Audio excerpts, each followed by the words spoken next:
Hello, all of you. My name is Edward Mushelo. I'm leading the tribute on behalf of the father. I am not the father, I am an uncle. Here is the tribute of Daddy's Jahmby to Njambi.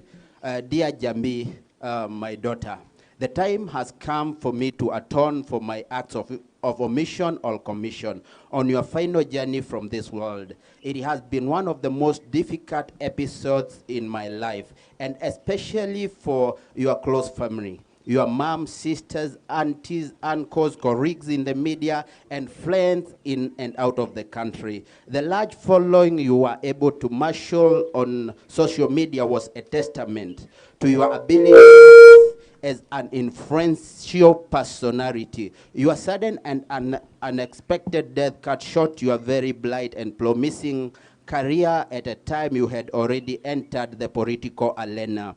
Having vied to be a member of parliament for the Gureti South in the 2022 elections, where you came an impressive fourth.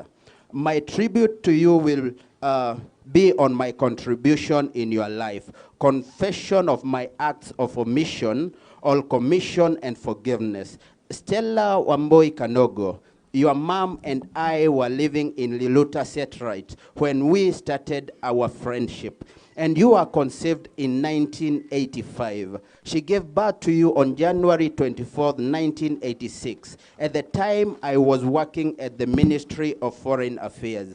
Having been employed in late October 1983, she visited me at the office to inform me of the pregnancy. And later, after she gave birth to you, she came back to see me. At that time, you were about 4 months old. And that was my first encounter with you as a child. Though our encounter was short-lived, and we never saw each other after that, as I was posted out of the country. All the time I was away, your mom and family took care of you. And it is only when you got to Form 1 and I was back in the country that we were able to meet, when you came to the office to look for me.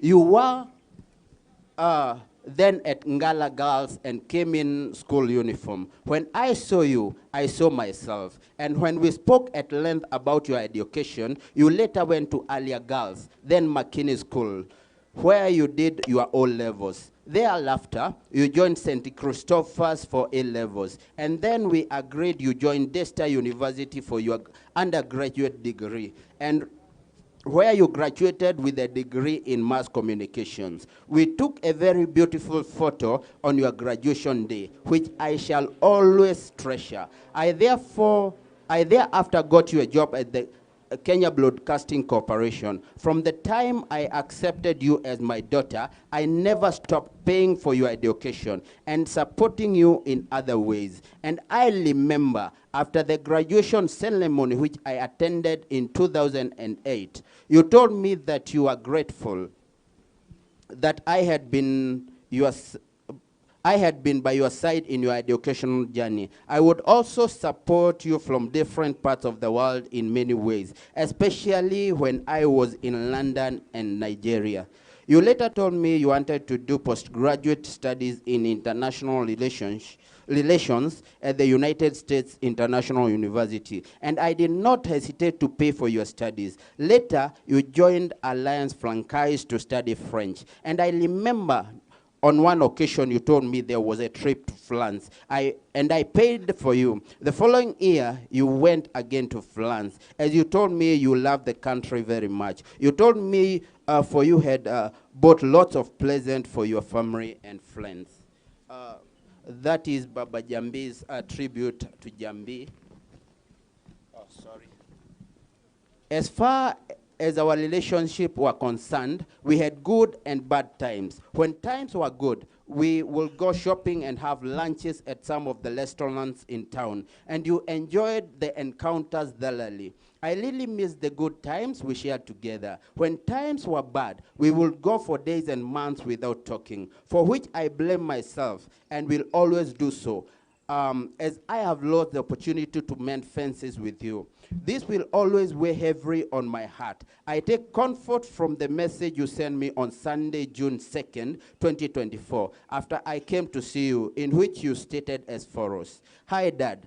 Hope you had reached home safely. So I'd country need the orange juice, leadberry and Del Monte, and some fresh oranges and 3 tomato juice. The doctors are here, so I will have to go and we speak tomorrow. It was great to see you and reconnect. I really was praying for your recovery, so we will do just that. However, it was not to be. I confess I was not an ideal and good father at all times to you, and I left the burden on your mother for this. Those instances I failed you in many ways to stand by you as you were battling endometriosis. I regret immensely. It is too late to regret. I can only live with the reality that I failed when you needed me most, and I'm not proud at all of my conduct. You have been a shining beacon to many, and your legacy needs to be continued. I will endeavor to play my part in keeping your legacy alive. I remember when I told you I was brought up by the Salvation Army Church at their children's home at Kabete. You are very impressed and commended me for having fought against all odds to reach where I had reached in my career as a diplomat. And you vote to do the same in whatever field you went in. I am happy you are able to attain so much in your young life, and I have no doubt that you could have attained much more. It is unfortunate that the cruel hand of death has robbed your family, the country, and the world at large of someone who had big dreams and ambitions, especially in the fight against endometriosis. The deep pain and low sorrow I feel at this time is indescribable, but I will try to preserve and stay strong like you. Persevere and stay strong like you. You are a little fighter. At the hospital, by your bedside, with your mom on the night you left us, you told me you were the same blood, and that you were happy I had come. We reconnected, and I hope we shall be